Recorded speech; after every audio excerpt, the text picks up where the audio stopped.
President Trump claims that there's no automatic guarantee to birthright citizenship in the U.S. Constitution. But will that claim hold up in the courts? Well, the Supreme Court ruled to the contrary 127 years ago, and that decision has never been disturbed.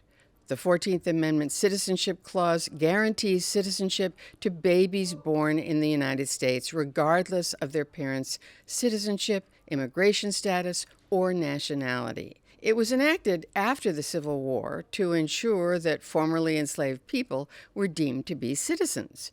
To date, every court that has considered Trump's executive order banning birthright citizenship, issued on day one of his administration, has blocked it. Instead of directly focusing on birthright citizenship, the administration, in its briefs to the Supreme Court, is asking the justices to limit the power of lower court judges to issue nationwide court orders, which are increasingly being used, as they were in this case, to block the administration's broad actions. Trump's lawyers are clearly doing that because they know that they're very likely to lose on the birthright citizenship question. So instead, what they're doing is asking the court to either get rid of the nationwide injunctions altogether or to narrow them. So you may ask, what will the Trump administration gain if it wins on the nationwide injunction issue, but there's no ruling on the birthright citizenship question?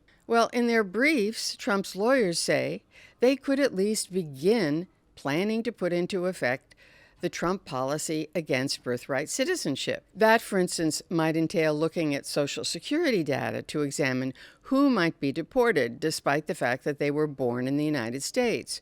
So what would the outcome be? I talked to Stephen Yale Lohr, the co-author of a widely used treatise on immigration, and he said that the court might well be willing to grant that temporary narrowing request, but he added, even the Trump administration's lawyers, in their briefs, seem to acknowledge the shaky ground that they're standing on. Bottom line, the court will hear the birthright citizenship case this week.